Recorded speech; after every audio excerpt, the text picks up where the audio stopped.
Olá, pessoal! Demorou, mas chegou, né? Estamos de volta, Familiarizando o Cast, no seu 5º episódio. E hoje o tema tem tudo a ver com esse mês que a gente está, agosto. Estou aqui com convidados super especiais para falar sobre paternidade ativa.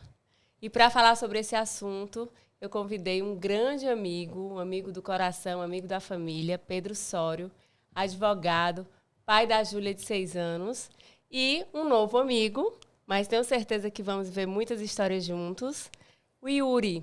Yuri Cruz é pai do João Pedro, que hoje é um anjinho, e pai do Bernardo, de 3 anos. Pessoal, muitíssimo obrigada pela participação de vocês. É uma honra ter vocês aqui, tá? No Familiarizando o Cast. E vamos lá, né? Queria que vocês se apresentassem como os pais. Queria que vocês dissessem para mim o que é ser pai para vocês. Vamos começar por aí. Prazer, obrigado pelo convite. Eu sou casado com a Paulinha e pai do João Pedro, que é nosso anjinho, e do Bernardo, de 3 anos. E eu sempre desejei ser pai, sempre quis muito.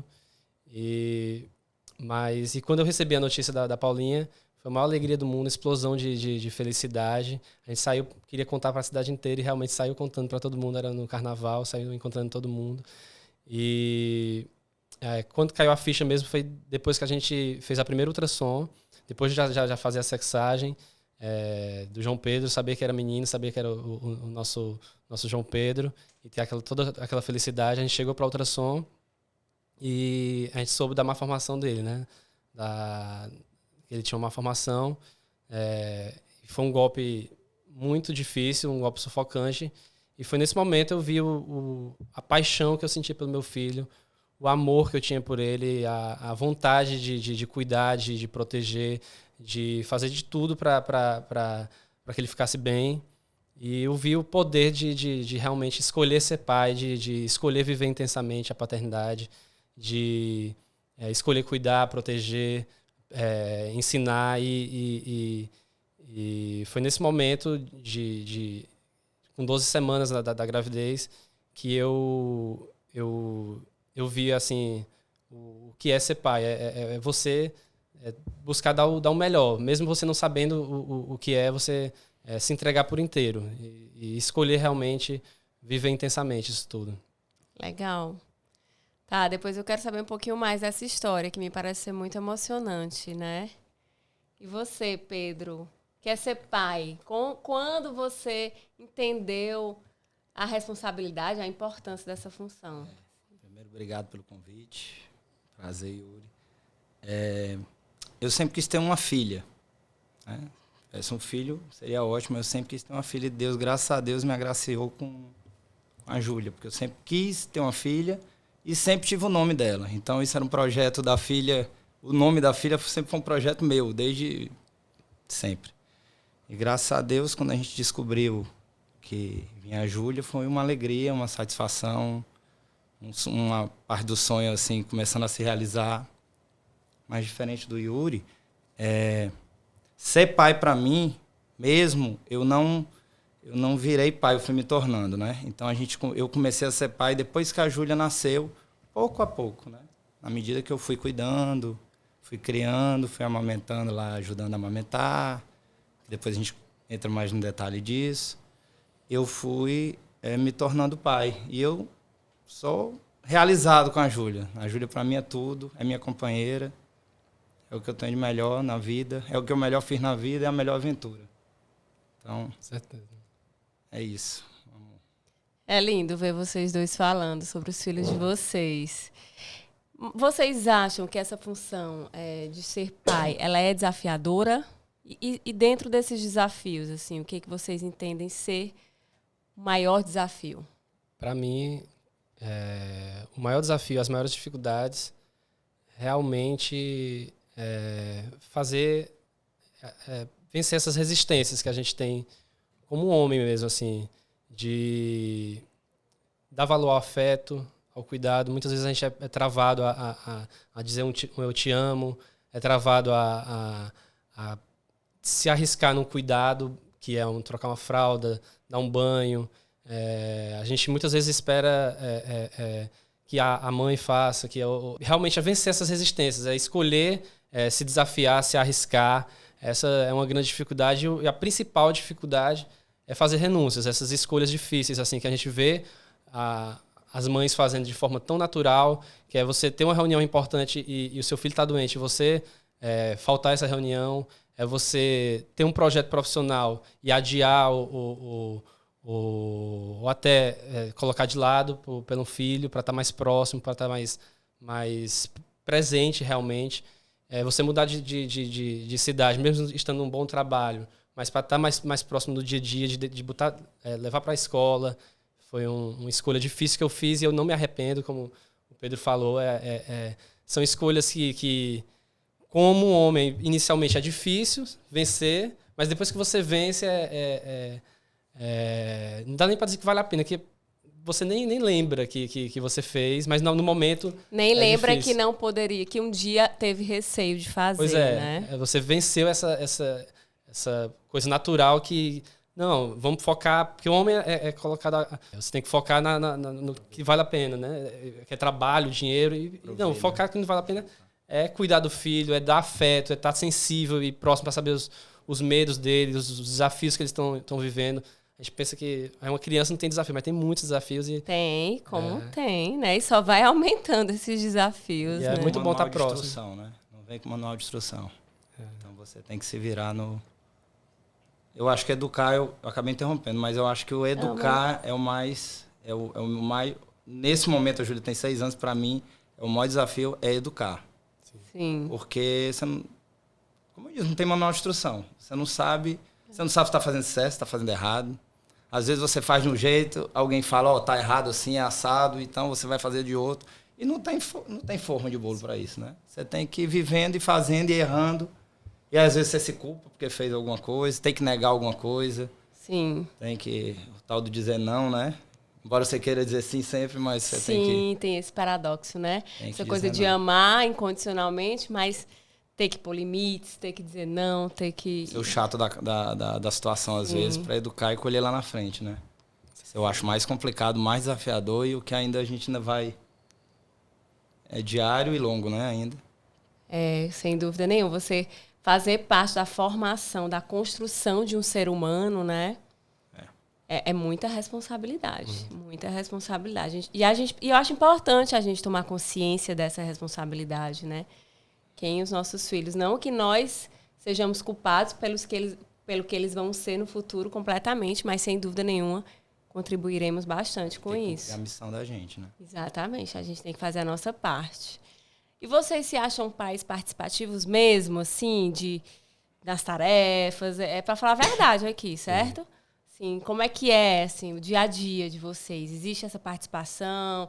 Existe divisão de tarefas em casa? Fale um pouquinho pra gente sobre isso. Eu me considero, sim, um pai participativo e desde da gravidez eu sempre quis muito viver intensamente. E a Paulinha, assim, me ajudou muito em relação a isso. Ela sempre me estimulou, sempre fez questão que eu participasse de tudo. Sempre fez questão de marcar todos os exames em horários que eu pudesse e ela também pudesse. E até hoje, o médico é no horário que os dois podem ir, cuidar de trocar fraldas. Só não pude gestar, que é uma coisa... Sim. E dar de mamar. E mesmo assim, o Bernardo ele tinha um probleminha na linguinha, que ele tinha dificuldade de mamar. Ele mamava bem de 5 minutos, um pouquinho por causa da linguinha presa. Ele começou a tomar leite e eu também dava, não de mamar, mas alimentava. Sim. Então, tudo, as tarefas domésticas também, para que ela possa trabalhar e se cuidar também como mulher. Eu me sinto bem participativo. Legal. Assim, é muito bom porque você vai criando segurança para poder cuidar, para poder ficar sozinho com seu filho e cada vez ter mais intimidade. E ele também ter essa segurança do teu lado, Sim. né? Tão importante isso. Com certeza. Tu falou uma coisa bem importante. Antes de passar para o Pedro, vou só fazer um parênteses que eu acho oportuno. Essa coisa de você dizer, né? A Paulinha me ajudou muito a eu ocupar esse lugar. isso é tão importante porque, assim, eu que trabalho com direito de família, eu vejo a dificuldade das mães, muitas vezes, de delegar essas funções. Existe um anseio de que eu quero que o pai participe, eu quero que o pai saiba o remédio, eu quero que o pai leve para o médico, mas ele não vai saber. Já existe, assim, uma crença da sociedade, chance, né? Não dá nem a chance. Como é que a gente vai se separar e como é que meu filho, minha filha, meus filhos vão ficar na casa do pai se ele não sabe dar o remédio, se ele não sabe disso, se ele não sabe daquele, enfim. Aqui, infelizmente, eu converso com famílias que possuem essa configuração, na maioria das vezes. E aí, assim, eu fico pensando realmente sobre isso, assim, como é importante as mulheres, mães, né, abrir espaço para os pais realmente vivenciar essa paternidade ativa, de delegar funções mesmo, não só para tirar essa sobrecarga que existe sobre as mães, que a gente sabe que existe, mas principalmente também para dar espaço para os pais que têm uma formação completamente diferente de nós mães, fazer com que eles entendam que eles podem, que eles devem, que eles sabem que são filhos dele, que a pessoa que mais ama no mundo, fora a mãe ou junto com a mãe, é o pai, né? Eu acho que isso é uma consciência que realmente a gente precisa disseminar, assim. Nós, mães, precisamos abrir espaço. Porque também tem um negócio assim, aí eu vou falar uma experiência pessoal. Eu dou espaço, mas tem que fazer do meu jeito. No começo eu tinha isso, né? Tem que fazer do meu jeito. Depois foi que eu fui entendendo que não, que nunca vai ser igual, né? Isso. Somos duas pessoas. Se você não dá o espaço, e o ser humano é acomodado. Sim. Então, assim, e criar dá trabalho. E quando é pequenininho, dá muito. Então, se a mulher chega pro pai e diz, não, deixa que eu faço, ele pode até querer, mas o tempo vai passando, é lei do menor esforço. Ele diz, não, então faz que eu fico aqui, vai Pois ficando, é. e aí vai perdendo, o tempo passa rápido. Exatamente. E você perde uns momentos da vida que não voltam. Né? E tem a questão da culpa, né? Mulher tem esse problema de ser cobrada e muitas vezes aí eu vou voltar para meu trabalho, a Paulinha, que ela precisava trabalhar, Sim. ela é profissional liberal, um mês ela voltou a trabalhar. Então a gente tinha que fazer aquele revezamento. Sim. E ela precisava ir. E ela tinha que se arriscar e eu tinha que arriscar. Ela também não nasceu sabendo, apesar de a mulher ser mais valorizada, valoriza mais o cuidado, ela também não nasce sabendo dar de mamar não, dar um banho. Sim, também para ela é um desafio.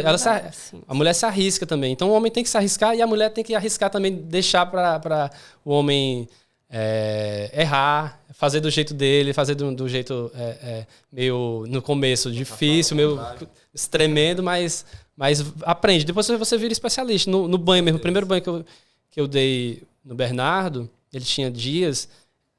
Lógico que eu tava com medo, lógico que eu tava com... Será que quebra? Será que... Depois eu tava dando banho com ele no chuveiro, com 2 meses, super tranquilo no natural, envolvimento. Né? No envolvimento. E eu lembro de um dia que ela teve que ir pra Casa Cor, e eram vários eventos, e ela sempre botava ele pra dormir mamando. E nesse dia seria a primeira vez que ele iria dormir comigo. E realmente ele estranhou. Ele meio fez igual o baby. Não é a mamãe. Ele, não quero que desligue a luz, não quero que bote o leite. E eu insisti. Ele dormiu 2 horas depois. Ou seja, foi totalmente a rotina do sono, foi totalmente quebrada. Mas foi uma vitória. Ele dormiu, mas foi uma vitória. Eu me senti um super-herói. Eu coloquei ele para dormir. A Paula conseguiu ir para Casa Cor, conseguiu fazer todos os eventos e eu me senti o melhor pai do mundo. E realmente eu tava com medo de não dar certo. Eu tava com medo de ter que ligar para ela, não consegui. A gente precisa reconhecer. Meu marido até fala, para vocês é mais fácil, porque tem o peito, quando mama. Enfim, quando não mama também já tá... geralmente é a mãe, na maioria das vezes, que alimenta. E de fato né? Preciso reconhecer isso. Para vocês é mais desafiador, sim. Vocês têm mais contato, assim, eu tiro por mim. Antes da Júlia, eu nunca tinha pego um recém-nascido na minha mão. Primeiro, que eu não tinha coragem. Segundo, ninguém tinha coragem de me entregar um. Então, e mulheres têm esse contato com o bebê bem antes. Às vezes uma amiga tem, uma irmã. Então, você vai, pelo menos, o mínimo de contato você tem. E nem isso eu tinha. A gente não tem, geral. A gente já começa contato ali com boneco, né? Com boneca, né? Pode ser. Eu nem queria chegar na boneca, eu queria falar... Mas, Pedro, eu quero que você me conte aqui. O Yuri já falou dele como pai participativo. Eu quero que você me conte sua história, assim, de participação. Para eu ser para eu chegar na resposta, eu preciso contar... Eu preciso contar a história do início, né? Sim. Como pai participativo. a Júlia, a mãe da Júlia engravidou da Júlia, a mãe da Júlia já tinha um CA de estômago. E, enfim, engravidou. Né? Foi uma interrupção do tratamento do CA, e nessa interrupção ela engravidou, né, da Júlia. No primeiro momento, os médicos não queriam que ela continuasse com a gravidez, mas ela insistiu, disse, não, vou ter. Né? Seja o que Deus quiser, Deus vai querer, Ele que vai decidir. E assim foi relativamente tranquila a gravidez. Né? Ela precisou fazer algumas intervenções, teve uma anemia muito baixa e etc. Mas correu tudo ok da gravidez. Da em gravidez. Si, né? No parto, ela teve muito sangramento.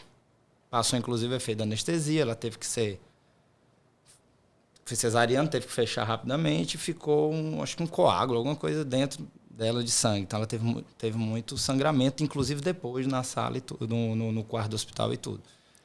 Tanto foi sério que no dia que a Júlia teve alta do hospital, e obviamente a mãe, no banho ela desmaiou e ficou.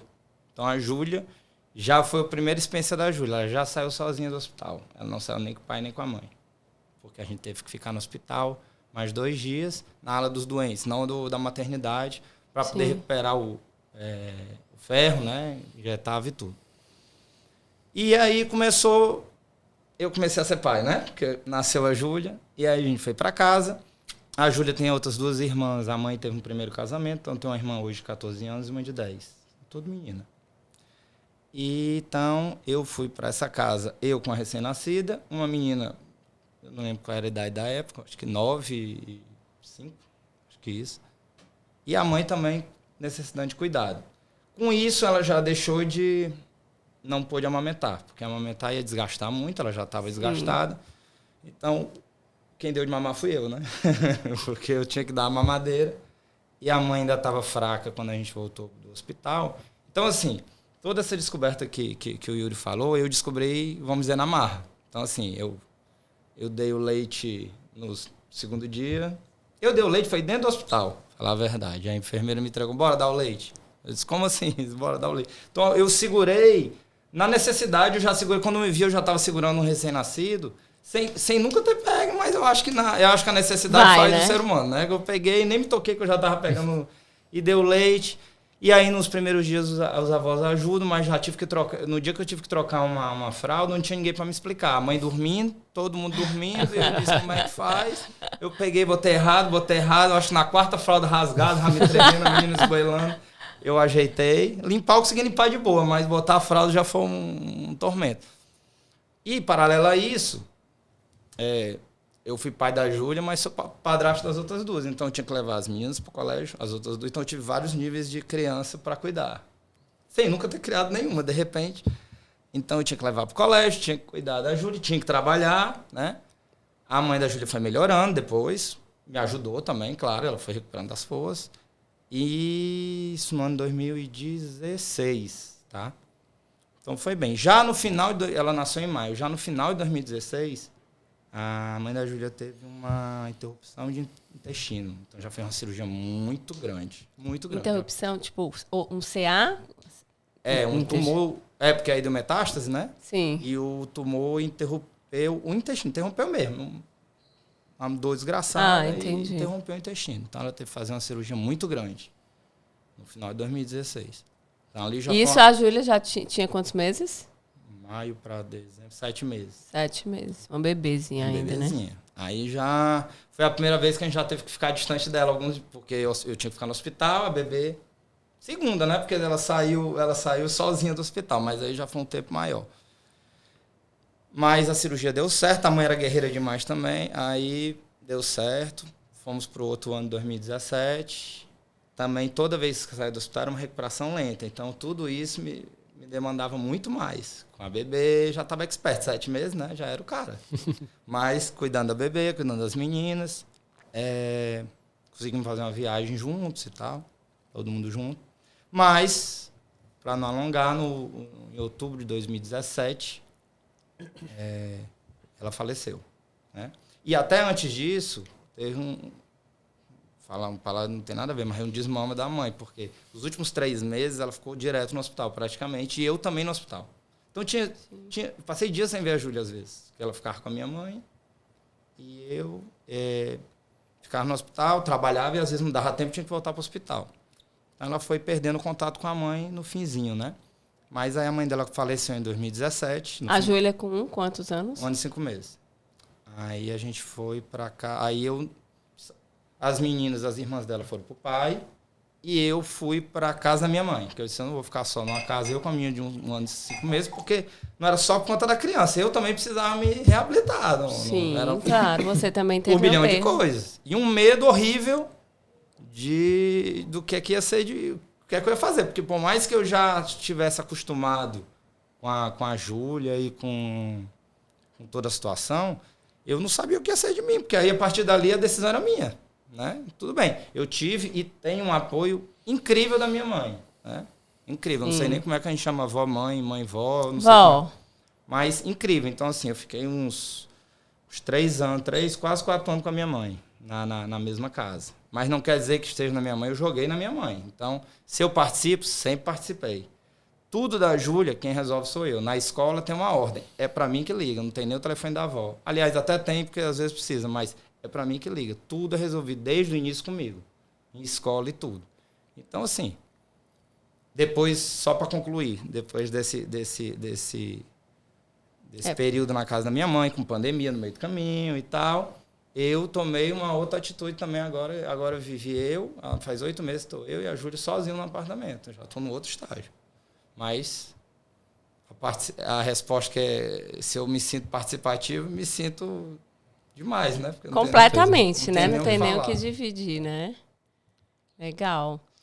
E então você é pai solo, né? Trazendo esse gancho do pai solo, já foi muitas vezes chamado de pai?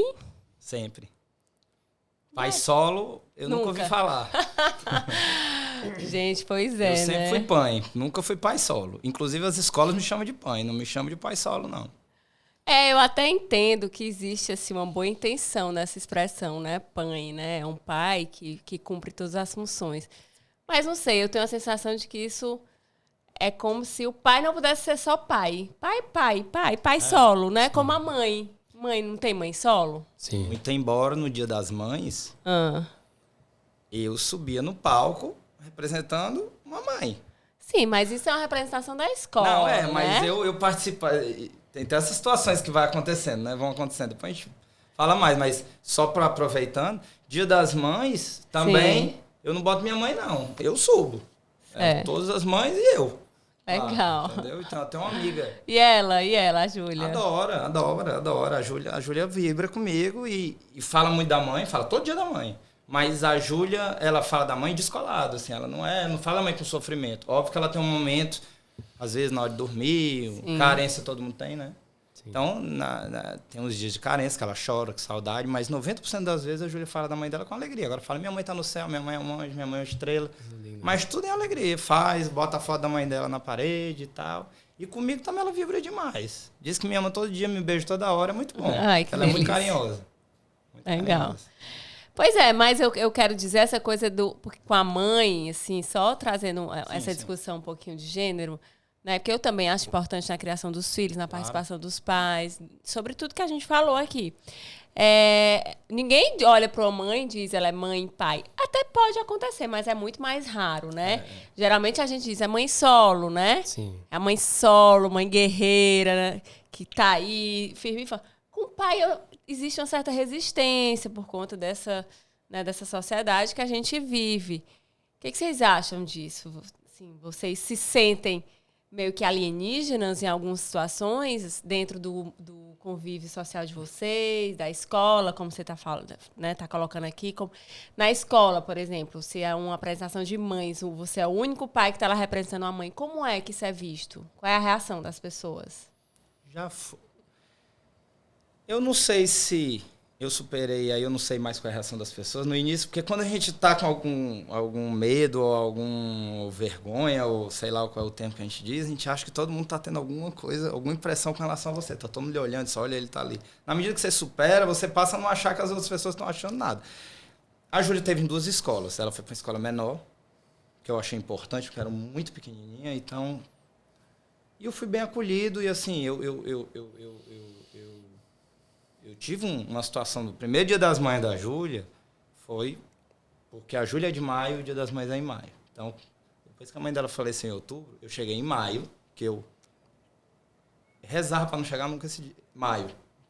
Para tu ideia inteira. Não queria que chegasse maio. Então, a gente vai evoluindo com a dor e com as coisas. Mas eu não queria que chegasse maio. Aquilo para mim era um tormento, mas chegou abril, eu disse, meu Deus, próximo mês é maio. Como é que vai ser? Aniversário da Júlia, 2 anos, e Dia das Mães. Como é que eu vou fazer? Eu não tinha a mínima ideia, e até hoje eu não sei como é que eu passei também, porque eu não planejei nada.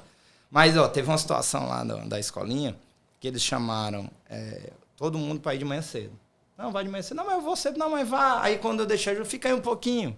Aí eu vi as mães tudo assim, eu disse, aí tem alguma coisa de Dia das Mães, será? Vamos entregar um presente.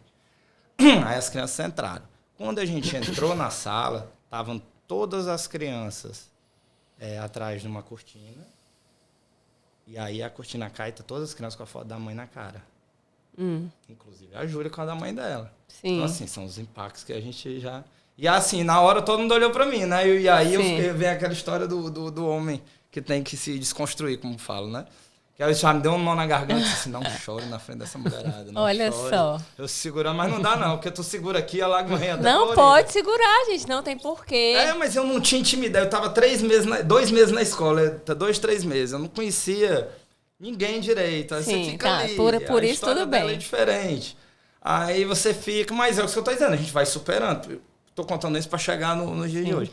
Então, assim, teve a situação, teve outro ano, que aí tinha que subir no palco, eles me subiram no palco, aí a diretora fez o favor de chamar a atenção, olha, aqui tá o pai da Júlia. Podia ter me deixado, né? Sim. Não, aí, foi o segundo ano seguido, eu disse, aí disse assim, pai da Júlia, vamos aqui rezar, não sei o quê.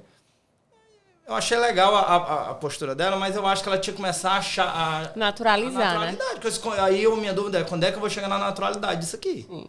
Entendeu? Aí depois eu mudei de escola e aí veio a pandemia, não teve essa situação. Mas assim, teve grupo de mães.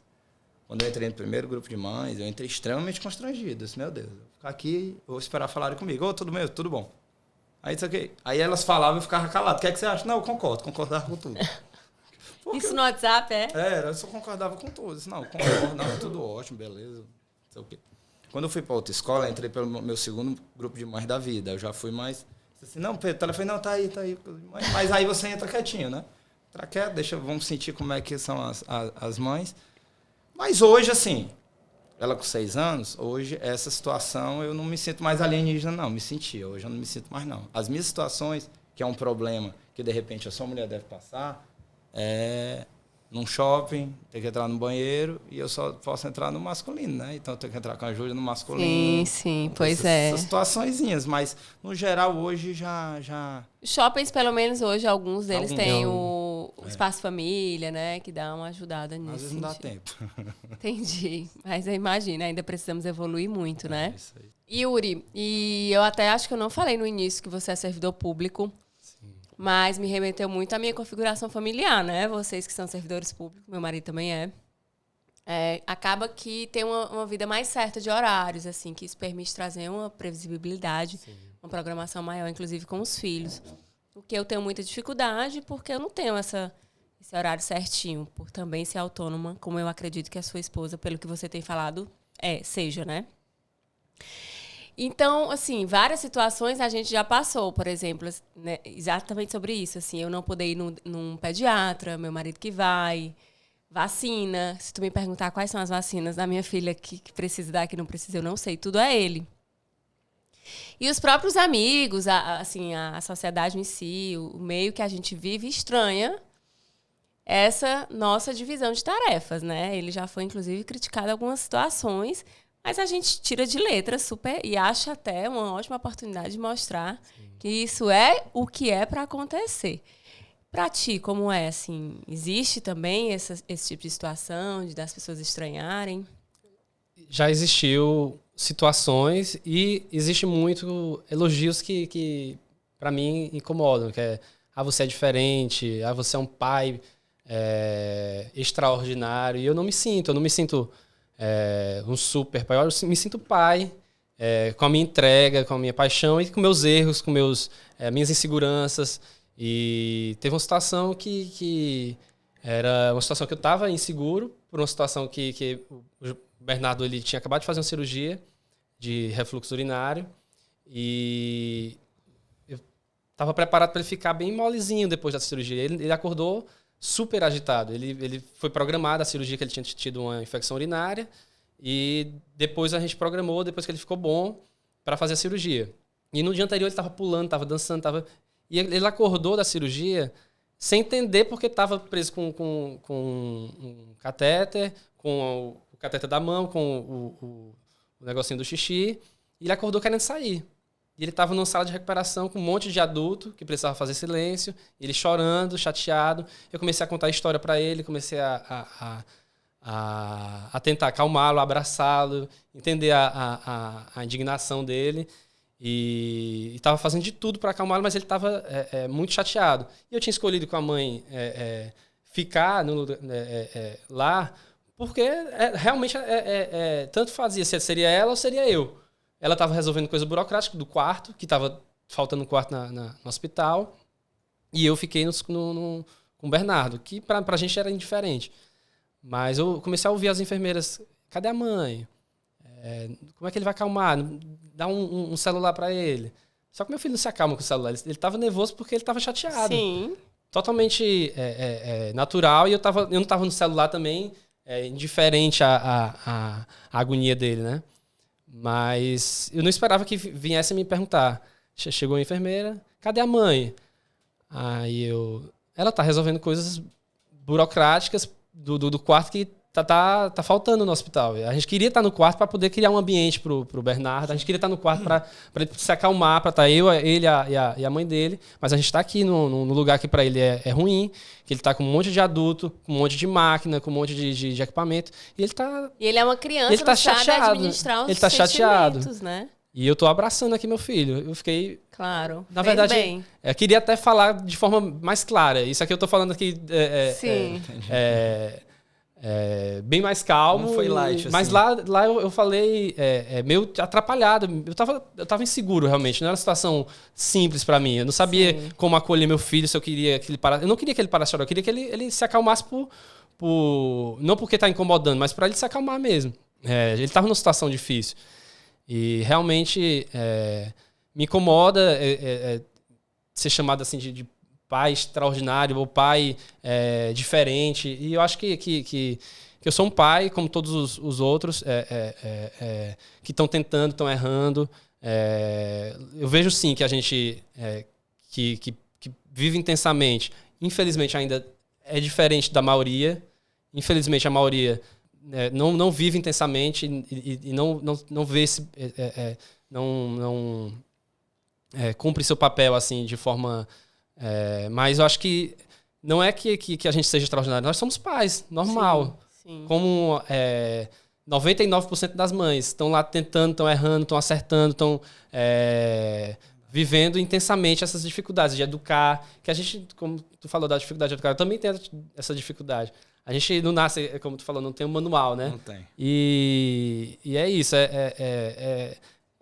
Você tá lá, disponível, e errando e acertando. E não vejo nada de extraordinário, não vejo nada de especial nisso. Especial porque é uma missão maravilhosa, mas eu não me sinto mais pai do que os outros. Eu espero que isso mude. Sim, legal. É isso mesmo. Porque eu até uma vez passei por uma situação engraçada. Eu não deu tempo eu ir no pediatra, meu marido que foi. E quando eu cheguei lá, o pediatra falou: eu dei até os parabéns para ele, porque ele veio. Aí eu disse: por que quando eu vim só, tu nunca me deu os parabéns? Aí ele ficou super constrangido. Mas é isso, assim. Porque é tão difícil o médico ver isso, que quando vê, ele até erra dando, de certa forma, parabéns. Mas ele se surpreende. Eu acho que é mais de a surpresa que ele não recebe ninguém, nunca. Pois deve ser raríssimo. Exatamente. Fica até para refletir eu isso. Eu entendo as boas intenções da pessoa que parabeniza um pai participativo. Super entendo. Ninguém faz isso com maldade, né? Mas a gente precisa trazer realmente essa consciência de que o pai que participa não merece parabéns só porque ele participa. Ele está fazendo mais que a obrigação dele. A gente precisa soltar o verbo sobre isso. Não é uma crítica nenhuma, mas é realmente falar da importância, que é exatamente o que a gente está trazendo aqui hoje, né? A importância da participação dos pais na vida das crianças, como é tão importante a participação na vida das mães. Não existe essa diferenciação. Até no meu caso, tudo bem, eu não tenho a mãe, mas quantas mulheres, e muitas mesmo, criam um filho sozinho, às vezes o pai nem morreu, né? Tu já pensou nessa situação do Yuri? A história, historicamente, nessa situação do Yuri no hospital e a enfermeira vem, cadê a mãe? Não vai dizer, a mãe ela não tem mãe, né? Por quê? Eu não sou suficiente? Você acha que eu não sou suficiente, né? Dá vontade de dizer. Como se nunca tivesse acontecido isso no hospital logo, né? Como se a mãe fosse ali ter um superpoder de acalmar também, né? É loucura. Gente, mas e os pais de vocês, assim? Eles eram participativos, não eram? Como é que é, assim? A paternidade dos pais de vocês influencia hoje na paternidade de vocês? E muitas vezes o pai que não era participativo traz aí essa experiência e o filho, no caso vocês, querem fazer diferente ou então querem reproduzir exatamente aquilo que viveu, né? Com vocês, como é que foi isso? Meu pai, eu tenho boas experiências com ele em relação a essa questão da segurança, de me dar segurança para poder errar e ter essa estrutura em casa, de responder os meus porquês. Eu lembro muito no carro, eu viajando com ele e fazendo milhares de perguntas no carro dele, entre um banco e outro, e fazendo perguntas de quanto tempo a gente vai chegar, ou por que aquela placa é assim, por que aquele carro é daquela cor. E ele está sempre com aquela paciência de me responder. E eu ficava impressionado. Meu pai sabe tudo, meu pai é o cara mais inteligente do mundo, e ele era engenheiro de rodovias. Eu ficava super orgulhoso de estar no estrada que ele tinha feito. E realmente, assim, eu via ele como um cara que sabia de tudo, que era um cara incrível. E um dia eu tive um primeiro boletim de física que eu tive, né? Acho que era a 5ª série ou 6ª série que você começava a estudar física, química. E eu vi que eu odiava física e era péssimo em física, e tirei uma nota horrível de física. Eu só pensava no meu pai, que era engenheiro, adorava física, adorava matemática. E eu cheguei pra ele assim com um boletim, meu Deus, eu vou ser a decepção da vida do meu pai, né? Aí cheguei pra ele com o boletim, aí ele pegou o boletim sério, só pegar a apostila lá, eu trouxe a apostila pra ele, e ele começou a fazer questão. Começou a fazer questão, e eu esperando a bronca e não vinha bronca, e começou a fazer questão. Quando eu fui ver, deu meia-noite e a gente fazendo questão. No outro dia, eu levei um amigo meu, e ele fazia questão a noite toda. Quando eu fui ver, depois de 2 semanas, tinha um grupo de estudos de física lá, e realmente eu tirei nota para passar em física, mas não me apaixonei por física, mas a confiança no amor do meu pai, e a confiança que eu poderia errar, e que o amor dele não dependia desse meu desempenho, e principalmente assim, o respeito que ele tinha, que eu era diferente dele, que eu não tinha as mesmas habilidades que ele, que eu não precisava ser um engenheiro, que eu não precisava ser um craque em matemática, um craque em física, que ele não ia deixar de me amar. Então, ele respeitou essa diferença, ele não usou os pontos fortes deles para que eu me sentisse inseguro. Pelo contrário, eu pude criar segurança para ter autonomia em outras coisas. Eu vou fazer administração, eu fiz administração, aí não quis, não me achei, depois fui pro direito. Fui morar em outro estado, passei 4 anos morando em outro estado, e sempre tinha essa segurança. Se você tiver qualquer dificuldade, pode voltar para casa, e que eu vou estar sempre esperando, sempre de braços abertos. Então, essa referência que eu quero passar para o Bernardo, que ele possa ter essa segurança de errar, de aprender, de cair, de ter dificuldades, que sempre vai ter alguém ali que vai ser diferente de você e vai lhe respeitar para lhe dar essa estrutura, né? Que legal, que legal. Foi legal porque tu não trouxe só a parte do trabalho manual, da paternidade em si, que é importante, né? Mas esse respeito pelas crianças, né? Que nós, pais, devemos ter. Esse escutar, esse olhar individual para cada um. Muito, muito, muito interessante. Muito legal. E tu, Pedro? Me conta a tua história. Meu pai já é muito parecido com a história com o Yuri falou. Eu sou de 81 e essa geração, nem todos eu até acho que os pais de hoje, claro que ainda tem muito que melhorar, mas com relação, pelo menos a minha geração que nasceu em 81, tem mais homens, pais, presentes na vida dos filhos do que antigamente. Eu acho que tem muito que melhorar, sim, mas melhorou. E o meu pai, eu considero diferente da época, como o seu também, eu estou vendo, porque o meu sempre foi muito presente. Sempre foi muito presente. Na parte de educação. Quando a gente ficava doente, ele que... Muitas vezes a minha mãe ia dormir e tal, e ele ficava lá cuidando da gente, fazia inalação, não lembro demais, estava nem tudo fazendo inalação. Tinha esse carinho, ele participava com a gente ele sempre foi muito bom manualmente, artesão, assim, que era um hobby dele. Feira de ciência, de químicas, ele fazia os experimentos mais maravilhosos do mundo, levava para o colégio. Todos os meus amigos conhecem meu pai. E amigas, todos se encontram hoje da época de colégio. Ele batia time de futebol, ele batia foto de todo mundo, ficava o jogo todo, depois do jogo, dava as estratégias dele lá furada, mas estava lá junto. Então, assim, ele sempre foi muito participativo. Não era aquele pai só que te deu o presente, tá aqui o presente, tá aqui. Não era o material, era a participação, tá perto. Então, essa fortaleza, essa segurança que o Yuri falou do pai dele, eu também tinha do meu pai.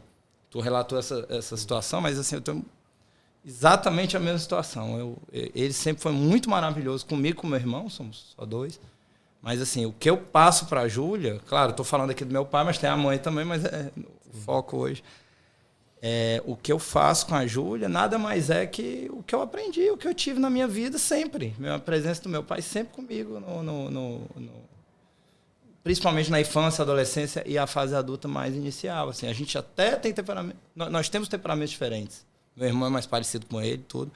Mas todo o carinho, amor, atenção que eu tive dele é o que eu reproduzo para minha filha. Não tenho dúvida que ele que formou isso para mim. E só tenho elogios para ele. Essa infância aí. Ah, que massa. Muito legal também, né? Interessante. Temos aqui 2 exceções, né? Dos pais da época. Dos pais daquela geração. De fato, eu também percebo uma mudança de postura, né? Sim, eu tenho aqui famílias de gerações passadas e famílias de gerações atuais e vejo o interesse dos pais na criação dos filhos. Realmente existe essa diferença, mas, claro, não dá para generalizar e que bom que vocês tiveram exemplos diferentes para trazer para cá hoje. Yuri, deixa eu te perguntar. Tu é um pai super participativo, isso eu já sei. Inclusive, gente, eu não falei aqui, mas é importante trazer para vocês. O Yuri, ele é idealizador do Instagram, Desfrutando da Paternidade. Aconselho vocês a irem lá, tem coisas maravilhosas de se ler, de se ouvir. Muito legal, muito legal. Parabéns, Yuri, pelo trabalho. Obrigado. E ele está lançando um livro, mas a gente fala já sobre esse livro.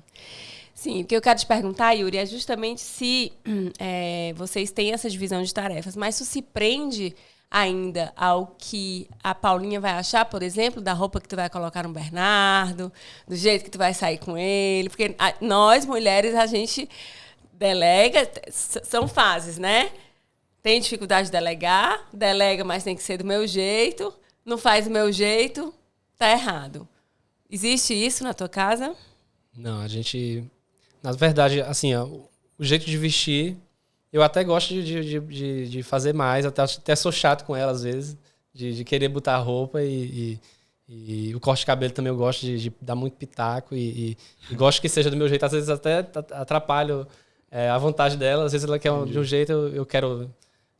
Mas não há essa prisão, acho que a gente é muito próximo, eu e a Paulinha, a gente...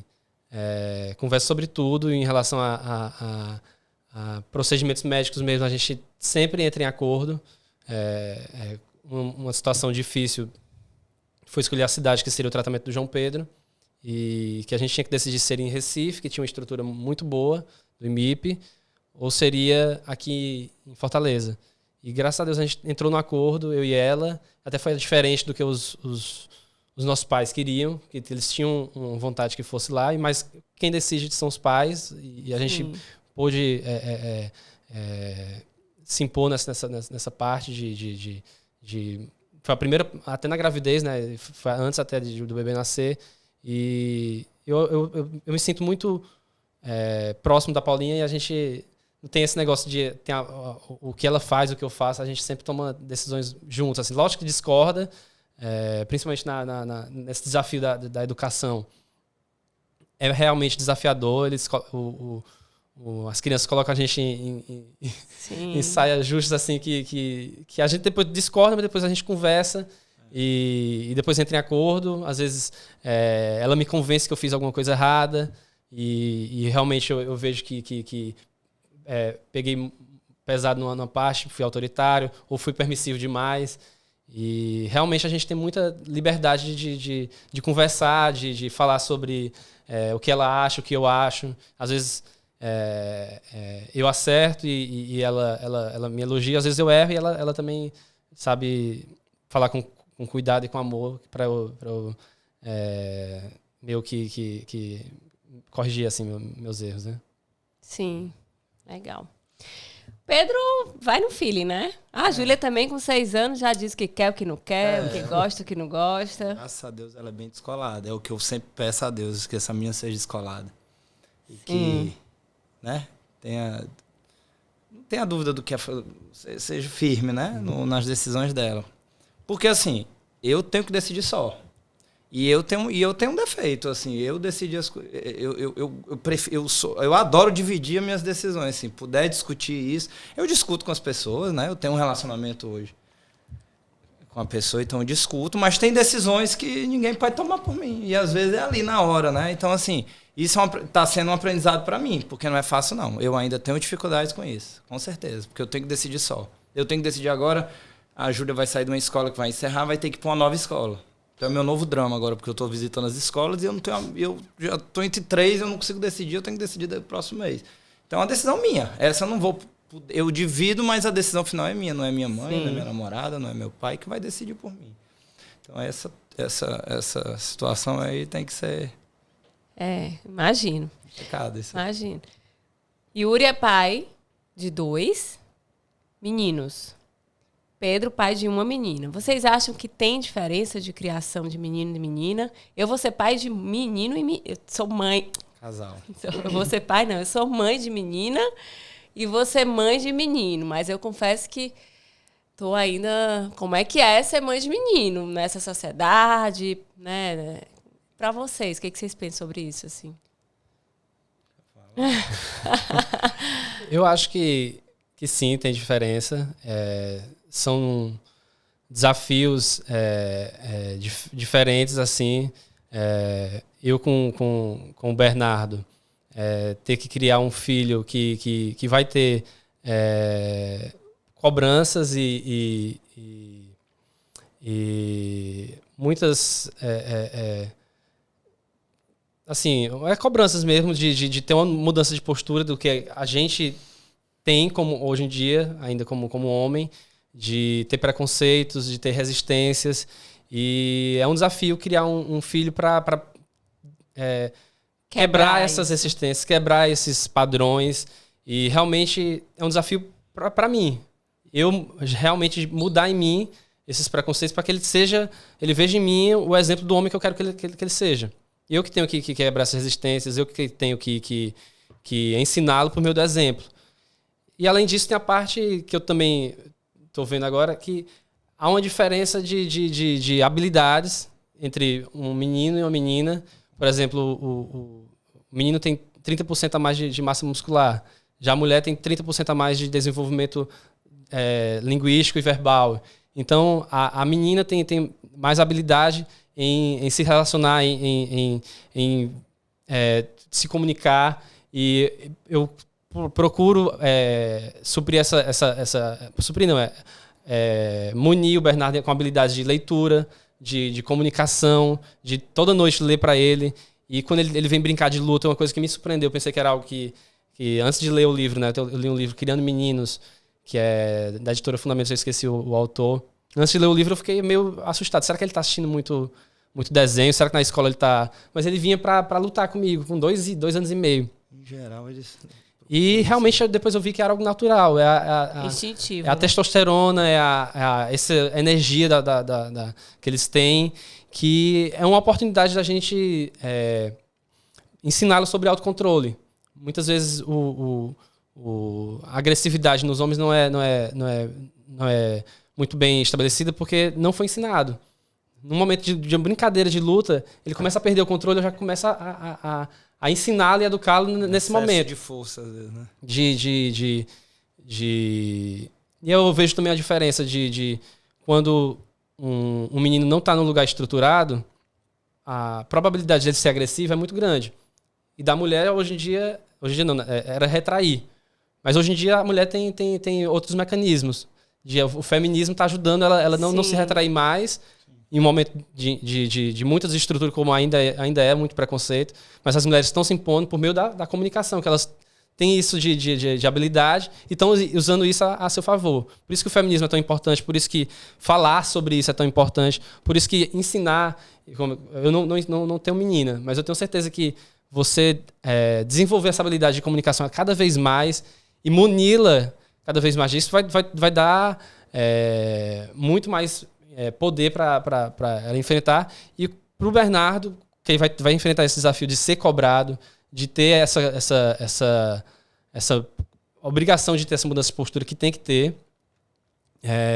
eu vou tentá-lo muni-lo também com essa comunidade, essa habilidade de comunicação, essa habilidade de saber se controlar os seus instintos, saber respeitar a sua mãe, respeitar as mulheres. Poder chorar, expressar os sentimentos, né? O poder do afeto, que hoje eu acho que eu sou bem melhor em relação a isso. Eu também. E vejo nele também que ele já é um menino super carinhoso, também pela sua personalidade. Ele é carinhoso, ele é muito afetuoso assim, com todos. Mas vejo também que ele é retraído na comunicação, também por causa da pandemia, mas também por o jeito de menino, o jeito da personalidade dele também, né? Mas às vezes a gente pensa que é alguma coisa, quer ser muito técnico e não deixa ele ser do jeito que ele é, né? Exatamente. Mas enfim, é uma dificuldade, é um desafio criar meninos que sejam mais humanos, que sejam mais sensíveis, que sejam mais respeitosos, que não tenham isso eu vejo em mim, eu fico o tempo todo me cobrando para mudar coisas que a gente tem. A gente tem preconceitos, a gente tem resistências. E foi criado muito dentro disso, né? A gente é obrigado a mudar de forma mais... E eu não quero que ele tenha essas dificuldades que eu tenho hoje em dia, né? Enfim. Massa. Eu acho que meninas e meninos... Eu percebo, eu fui um menino. Eu tenho uma menina. Então, assim, ele foi um menino e tem um menino. Então, ele sabe o que esse menino vai ser apresentado a ele. Eu estou numa casa que eu tinha minha mãe, mas era eu, meu irmão, meu pai. Então, assim, eu não tinha... Fora minha mãe, eu não tinha uma irmã, por exemplo, de saber como vai ser. Então, eu percebo, eu já percebia, mas percebo claramente que, com relação a meninos e meninas, o jeito de ser, como você falou, é diferente. Em geral, é diferente. As meninas, eu vejo que as meninas, elas amadurecem mais rápido. Né? É incrível, elas amadurecem muito rápido. Surpreende, né? E eu comparo, às vezes, assim. Não é comparando... vejo duas crianças da mesma idade, menino e menina. E você vê que a menina já é mais amadurecida que aquele menino da mesma idade. Sim. Eu fui no aniversário no dia desses 9 anos, que os meninos tudo jogando bola, tudo... Aí chega as meninas tudo... Outra postura, né? É uma postura já mais... Como é que eu vou dizer? Quase um adolescente, eu tô dizendo. Os meninos, vou dizer assim, bobão, e as meninas já mais adolescentes, sendo da mesma idade. Incrível. E eu vejo na Júlia assim, pronto. A Júlia, vivo eu e a Júlia. Não tem uma mãe todo dia para ver. E ela é extremamente vaidosa. Eu não coloquei isso para ela, é dela. Né? Assim como ele disse que ele tem as brincadeiras de super-herói, que é dele. Então, assim... de temperamento, de como eu acho que é diferente. O que a gente tenta é manter, educar para virar um cidadão que respeite, que Se põe o respeito também. No caso da menina, que eu disse, eu quero que ela seja escolar, eu quero que ela seja firme, eu quero que ela vá para frente. Ela se garanta, pronto, sozinha mesmo. Eu vou, eu sou, eu posso. Então é isso que eu vou incentivar nela. E eu adoro essa postura, né? Vindo de uma mulher assim, eu acho legal. Eu acho uma mulher descolada que vai atrás do trabalho dela, das vitórias dela. Tem que ir para frente, tem que conquistar o mundo mesmo. É isso que eu espero, né? Conseguir e ainda nessa luta nossa da nossa criação, de modificar. A gente erra, eu falo às vezes coisas que tá errado, então as pessoas me consertam e aí eu faço uma reflexão e tento melhorar. Eu vou tentar melhorar e os filhos fazem a gente melhorar, né? A gente quer melhorar para eles também, né? Quando a gente ouve os pais falando da gente, quando a gente não tem filho, a gente ouve, mas não alcança. Hoje a gente ouve e sabe o que é, porque a gente tem um exemplo em casa. Só vai sendo pai, sendo mãe para entender. Com certeza, com certeza, gente. Legal, que bom saber. Estão vindo aí vai dar certo. Meninos e meninas mais fortalecidos, né, nesse sentido. Para finalizar, eu queria que vocês dessem um recado para os meninos que estão querendo ser pai ou vão se tornar pai nos próximos meses. Enfim, deem o seu recado aí para eles. Minha missão é realmente encorajar os homens a viverem intensamente a paternidade. E minha dica é realmente receba de braços bem abertos a paternidade, receba de braços bem abertos seu filho desde o começo, vive intensamente cada detalhe, a escolha do nome, a escolha de uma decoração de quarto, os primeiros cuidados, renúncias, e realmente é transformador, é incrível como a gente vê o mundo de outra forma, a gente só enxerga coisas depois que você é pai. E uma dica também que eu dou, que fez toda a diferença, é estar mais próximo de Deus, buscar em Deus sabedoria, porque ele nos dá sabedoria em meio à dificuldade, em meio às incertezas. E filhos requer você ter essa habilidade para lidar com incertezas, com dúvidas. A gente não tem manual, mas a gente pode ter um Deus que pode nos dar esse suporte, nos dar esse amor, que quando a gente estiver cheio de medo, cheio de dúvidas, ele vai estar lá nos dando a sua mão para segurar, para essa missão tão incrível que eles nos dão, e essa bênção tão incrível, essa graça tão incrível que é ter filhos, que a gente possa criar filhos para melhorar o mundo, que possam servir, que possam ser pessoas boas, que para onde é que passem, levem a sua luz, o seu amor, a sua alegria. E é isso. Não tenham medo de errar, arrisquem-se nos cuidados, arrisquem-se nas escolhas e foquem no que realmente importa, né? Muitas vezes um homem pensa que o que realmente importa é a profissão, que realmente importa também, é importante, muito importante a profissão, é muito importante você, mas não deixe que tire o foco dos seus filhos, tire o foco do seu amor, do seu cuidado com a sua família, com seus filhos. E é isso, vive intensamente. Massa. Tenho filhos, muitos filhos. E que o Yuri fala bonito, então já falou muita coisa, né? Mas tenho filhos, vivo essa aventura aí que é única, é mágica, não dá para passar a vida sem ter filhos. E eu digo filhos não é gerar, se for filhos é adotar, sejam pais, né? De alguma forma sejam pais, porque eu acho, respeito quem não quer ser, mas passar por essa vida sem ter essa experiência,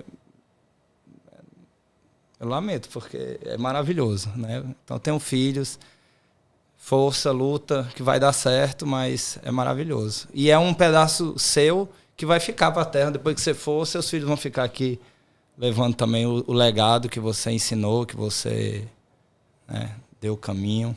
Então tenho bastantes filhos. Massa, massa. Yuri, diz pra gente sobre o teu livro. O meu livro...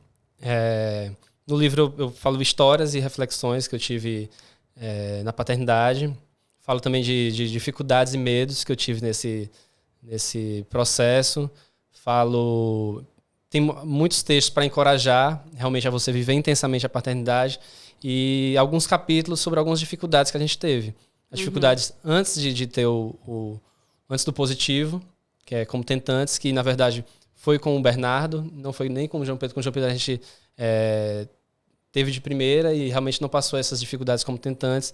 Mas depois que ele faleceu, a gente teve a parte da dor, do luto, de ter esse processo de cura. E, ao mesmo tempo, a gente lidou com a mistura de sentimentos e as dificuldades de tentantes. De você ter um super desejo, uma super expectativa. Eu já sabia o que era ser pai, já sabia aquele amor. E quando não vinha, uma frustração, uma decepção. E essas dificuldades eu relato nesse primeiro capítulo, antes do positivo. Depois, no segundo capítulo, eu falo sobre a gravidez, como o pai pode viver intensamente esse período de espera até o grande encontro. E é uma parte bem, bem leve, porque realmente eu vivi intensamente, porque eu já caiu a ficha antes para mim. Então, eu vivi intensamente essa parte de você ter esses alinhamentos com a sua esposa, de discutir coisas importantes sobre renúncias e escolhas difíceis, sobre escolhas simples de uma roupa, de você estar vivendo intensamente, de fazer carinhos e criar um vínculo com o bebê. E tem a parte de viver intensamente a paternidade, que eu falo muito do Bernardo, falo muito dos desafios com a criança, com o bebê. E falo de coisas que ele me ensina muito, sobre simplicidade, sobre alegria, sobre os porquês, as coisas que enxergar o mundo de outra forma, que eu não enxergava, de coisas simples mesmo. E tem um último capítulo sobre dores, que a gente viveu, sobre dificuldades, não só na época do João Pedro, mas também esse ano foi um ano difícil com o Bernardo, que ele passou por 3 cirurgias. Ele teve 2 infecções urinárias, que foi bem desafiador para ele. E como a gente lidou com isso, como a gente também caiu em muitos momentos, também teve momentos que a gente teve muito medo. E realmente a gente pensa que todo mundo olha pra gente e vê que como uma história de superação depois do João Pedro, mas eu falo que são histórias de superações. A gente sempre vai ter dificuldades, sempre vai ter desafios, e eu falo sim da importância de Jesus na nossa vida, da importância da nossa fé, de buscar em Deus esse suporte, que muitas vezes a gente todo mundo fala que a gente tem uma fé inabalável, pelo contrário, a gente é abalável. Mas a gente tem um Deus inabalável que está disposto a ter um relacionamento conosco, que muitas vezes não vai nos dar a resposta que a gente quer na hora que a gente quer, mas ele vai estar sempre disposto a estar perto da gente, sempre próximo. E é isso, eu falo de dificuldades. Não quero ensinar, não é um livro de que você vai aprender a ser pai. É um livro que para encorajar você a viver intensamente, a errar, a ter medo, a ter dificuldades. Eu não vou lhe ensinar como você vai superar seu medo. Eu acho que medos e dores são selvagens. Não tem manual para luto, não tem manual para tentante. Que é algo que é uma dor solitária, que ninguém sabe ainda conversar sobre isso, porque você não tem com quem conversar. E é algo que a gente também está lidando. A gente está tentando pela terceira vez ter um terceiro filho e está passando por dificuldades. A gente teve um positivo que depois não vingou, e já é outra dificuldade. É como eu falo, a gente nunca está preparado, a gente nunca, e não tem como se preparar para essas dificuldades, mas a gente o que eu quero passar é encorajar a você ser humano, ser frágil no momento e se fortalecer no meio da caminhada. O processo é mais importante. Acolher, né, também. Se acolher nas suas dores. A gente não tem costume de falar sobre as nossas dificuldades, né? Você falou sobre tentantes, e eu também demorei 1 ano e meio para engravidar na minha primeira filha. E era difícil, porque eu falava para todo mundo, e quando eu falava era quando eu descobria que muitas pessoas tinham tido dificuldade também. Mas até então eu achava que ninguém tinha tido, que eu era a única. Então, legal você contar essa sua vivência, você junto com a Paula, e trazer, encorajar através da experiência de vocês. Interessante. Já tô doida para ler, viu? Vai ter lançamento, é livro físico, livro online? Vai ser livro digital. Tá. Eu não tenho a data ainda. Tá no processo de edição. Mas inicialmente vai ser digital. Eu estou fazendo outros textos para uma segunda edição. E na segunda edição eu vou fazer físico, que é um grande sonho. mas inicialmente vai ser digital e eu acho que no final do mês ou no começo do próximo mês eu lanço. Eu ainda não tinha divulgado no Instagram, mas eu até agradecer o convite, a oportunidade de poder falar sobre a paternidade, poder falar sobre o blog e poder falar sobre o livro. Eu agradeço a oportunidade e obrigado pelo... Gente, eu que agradeço, viu, vocês. Por favor, muitíssimo obrigada. Foi incrível a participação de vocês, a história de vocês, de luta, de desafios e de amor pelos filhos de vocês. Obrigada por compartilharem isso aqui com a gente, tá? Obrigada mesmo. Obrigado pelo convite, foi maravilhoso. Eu sou tímido e eu vim pra cá, eu disse, eu não sei o que é que eu vou falar, mas vamos lá. Eu aceitei, mas foi muito bom. E o Yuri também é uma pessoa show de bola. E vamos ler o livro do Yuri, que vale a pena. Já dei uma olhada no Instagram dele e ele é muito legal, muito bom as coisas que ele escreve. Parabéns, gente. Obrigado. Prazer também te conhecer. Foi uma honra, assim, participar. Show. E você aí, não esquece de dar o like, não esquece de seguir o canal, se inscrever no canal e compartilhar. Gostaram? Eu amei.